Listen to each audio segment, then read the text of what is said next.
સુજ્ઞા મહેતાના જય શ્રી કૃષ્ણ. આજે આપણે અધ્યાય 3 કર્મયોગમાં રહેલી ગીતાની ભગવત્તા વિશે જાણીએ. તે પહેલાં સૌ પ્રથમ આપણે અધ્યાય 3નો સારાંશ જોઈ લઈએ. અર્જુન શ્રી કૃષ્ણને પૂછે છે કે આપ તો જ્ઞાનને જ કર્મ કરતાં વધારે સારું માનો છો, તેમ છતાં આપ મને ઘોર કર્મમાં કેમ નાખો છો? અહીં આપણે સાંખ્ય અને યોગ વિશે વધારે સમજીને કર્મયોગ તરફ જઈએ. સાંખ્ય એટલે જ્ઞાન, પણ કયું જ્ઞાન? આત્મા અને શરીરના તફાવત વચ્ચેનું વિશ્લેષણાત્મક જ્ઞાન. ભગવાન કહે છે કે આપણે શરીર નથી, પણ શરીરની અંદર રહેલો આત્મા છીએ. જે નાશવંત છે તે શરીર છે અને જે શાશ્વત છે તે આત્મા છે. વિશ્લેષણાત્મક જ્ઞાન એટલે જે જન્મે છે તેનું મૃત્યુ નિશ્ચિત છે અને જે મૃત્યુ પામે છે તેનો જન્મ નિશ્ચિત છે. તેથી જે અનિવાર્ય છે તેનો શોક શો? આત્મજ્ઞાન એ કહે છે કે આત્મા ક્યારેય મરતો નથી, કે જેથી જીવનનો બધો ડર, મૃત્યુનો ડર દૂર કરવો જ રહ્યો. ટૂંકમાં સાંખ્યયોગ એટલે આવું જ્ઞાન જે આપણને હું કોણ છું, આત્મા છું, અને મારું શું છે, શરીર માટેની માયા છું, તેનો ભેદ સમજાવે છે. આ વાત થઈ બીજા અધ્યાયની, પણ હવે ત્રીજા અધ્યાય સાથે આ વાતને કેવી રીતે જોડી શકાય તે જોઈએ. સાંખ્ય યોગમાં ભગવાન શ્રી કૃષ્ણ જે યોગ દ્રષ્ટિ વિશે સમજાવે છે તેને સમજીને યોગ દ્રષ્ટિ એટલે એવી માનસિક સ્થિતિ જેમાં મનુષ્ય સુખ, દુઃખ, લાભ, હાનિ અને જય પરાજયને સમાન ગણે છે. એટલે કે જીવનમાં બધું સારું થતું હોય ત્યારે છકી ન જવું અને જ્યારે મુશ્કેલી આવે ત્યારે હિંમત ન હારવી. એ જ સાચી યોગ દ્રષ્ટિ. આમ ક્યારે બને? જ્યારે જીવાત્માનું પરમાત્મા સાથે જોડાણ થાય. એટલે કે આપણી બુદ્ધિ સંસારના વિષયોમાંથી હરીને ઈશ્વરમાં સ્થિર થઈ હોય. આ વાત આપણે કર્મયોગ તરફ લઈ જાય છે. દુનિયામાં રહીને બધા કર્મો કરીને પણ અંદરથી શાંત અને અલિપ્ત રહેવાની જે કળા છે તે જ સાંખ્ય યોગથી કર્મયોગ તરફ જવાની વૃત્તિ છે. શ્રી કૃષ્ણ કહે છે કે કર્મ તો દરેકને કરવું જ પડે છે, પરંતુ તે કર્મ આત્માના જ્ઞાનને સમજીને કર્યું હશે તો તે કર્મ નિષ્કામ કર્મ કહેવાશે. પણ મનુષ્ય એક ક્ષણ પણ કાર્ય કર્યા વિના રહી શકતો નથી. ઉદાહરણથી અન્નથી પ્રાણીઓ ઉત્પન્ન થાય છે, વરસાદથી અન્ન ઉત્પન્ન થાય છે, યજ્ઞથી વરસાદ આવે છે અને કર્મથી યજ્ઞ થાય છે. આમ યજ્ઞ કરવા માટે કર્મ તો કરવું જ પડે છે.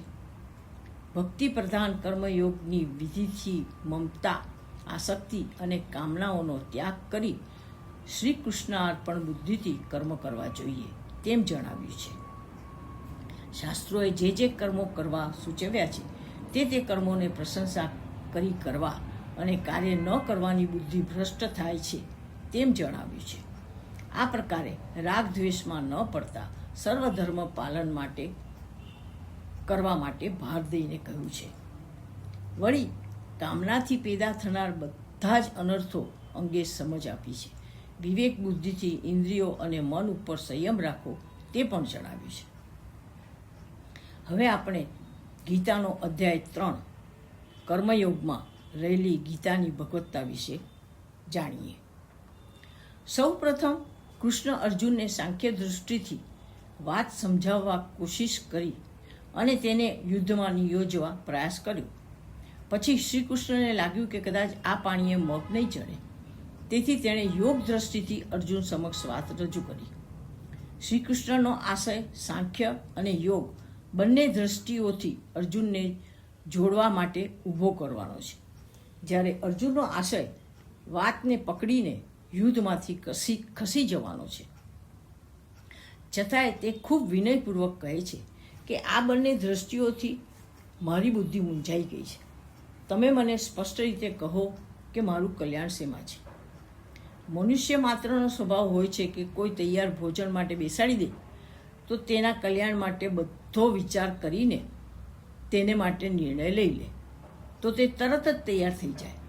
કારણ નિર્ણય લેવો તે કપરું કામ છે, જવાબદારી માથે લેવી તે હિંમતનું કામ છે.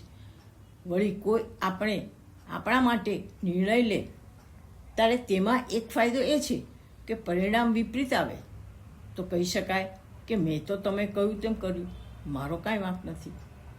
પરંતુ શ્રી કૃષ્ણ પણ એવા છે કે બધું પોતાને માથે લઈને અર્જુનને છટકવા દેતા નથી.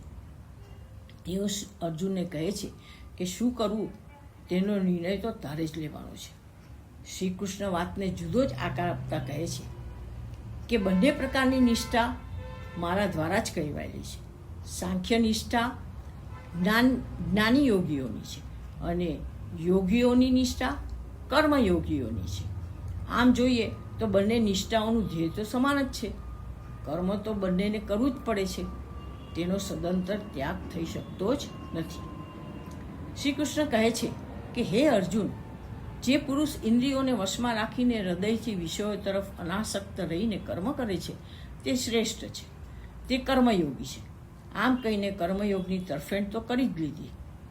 આમ વાત સાંખ્યયોગ અને કર્મયોગ વચ્ચે અથડાતી રહી છે. એટલે કે જ્ઞાન આવશ્યક છે, પણ કર્મ કર્યા વિના કેમ ચાલે? શરીર ધારણ કર્યું તેથી કર્મ તો કરવું જ પડે. કર્મ કર્યા વિના તો મનુષ્યને અસ્તિત્વ જ ન ટકી શકે. તેથી તેમણે યોગ નિષ્ઠાને આગળ કરી, જેમાં કર્મનો નિષેધ ન હતો, પણ કર્મ કરવાની રીત બદલી નાખવાની વાત હતી. તેમણે કર્મના ફળની અપેક્ષાનો ત્યાગ કરી વાત આગળ કરી અને તેને જ કર્મયોગ કહે છે. વાત કર્મયોગ તરફ ઝુકાય છે તે વર્તાઈ જાય છે. શ્રી કૃષ્ણ શાસ્ત્રવિહિત કર્મ કરવાની અર્જુનને સલાહ આપે છે. તેનો અર્થ એ થયો કે શ્રી કૃષ્ણ શાસ્ત્રવિહિત કર્મ તરીકે યજ્ઞ કર્મને જ ગણે છે. વળી એ પણ કહે છે કે યજ્ઞ કર્મ મનુષ્યને કર્મબંધનમાં બાંધતા નથી અને તે સિવાયના કર્મો માણસને બાંધે છે, અર્થાત તેના ફળ માણસે ભોગવવા પડે છે. શ્રી કૃષ્ણ વાતને ધીમે ધીમે નિષ્કામ કર્મયોગ તરફ લાવે છે. તે સ્પષ્ટ થાય છે. એટલે કે કર્મકાંડથી ખસીને નિષ્કામ કર્મયોગ તરફ લઈ જઈને સૂચન કર્યું કે વિદ્વાનોએ બહુજન સમાજને તે તરફ વાળવો જોઈએ. અને શ્રી કૃષ્ણ જ્ઞાનીજનોને વધારે જવાબદારી આપતા જણાવે છે કે તેમનું વર્તન એવું ન હોવું જોઈએ કે અજ્ઞાનીજનો કર્મ કરવાનું સદંતર છોડી જ દે. વાત આટલે લાવી લીધા પછી શ્રી કૃષ્ણ કર્મ માત્રની પાછળ પ્રવર્તતા પરિબળોની વાત કરે છે.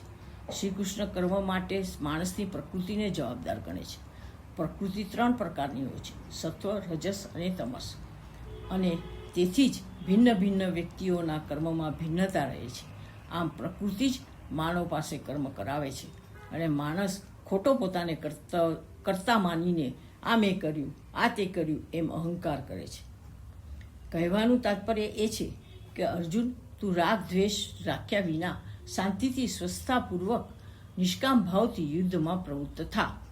તે તારું કર્તવ્ય છે અને તારા યુદ્ધ કર્મને તું પરમાત્માને સમર્પિત કરી દે, જેથી તને કંઈ પાપ લાગે નહીં. યુદ્ધ યોગી બનીને એટલે કે આધ્યાત્મ ચેતનામાં રહીને કરવાનું કહે છે.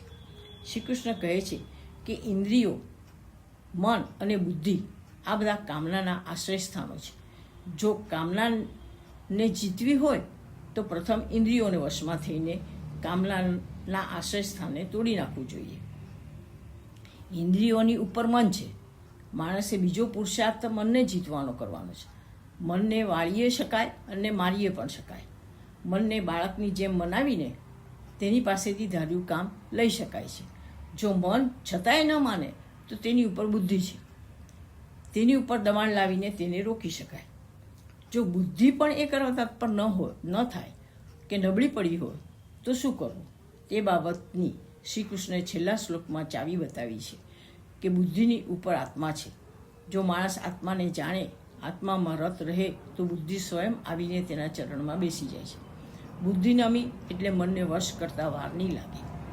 મન વશ થયું એટલે ઇન્દ્રિયો પણ તોફાન કરતી અટકી જાય છે. આમ શ્રી કૃષ્ણ છેવટે વાતને શરીરથી પર એવા આત્મા ઉપર લાવીને મૂકે છે. આત્મા એ સુપર પાવર છે. આત્મામાં અનર્ગળ શક્તિ છે. જે આત્માને જાણે છે, તેનામાં રત રહે છે, તેને કામનાઓ ક્યારેય પીડતી નથી. આત્માને જાણનાર કોઈને પરવશ રહેતો નથી. અને તે સદાય સ્વાધીન રહે છે. અર્જુનના સહજ પ્રશ્નનો ઉત્તર આપતા શ્રી કૃષ્ણે વાતને છેક આત્મજ્ઞાન સુધી પહોંચાડી દીધી અને અહીં અધ્યાયની સમાપ્તિ થાય છે. સૌને મારા જય શ્રી કૃષ્ણ.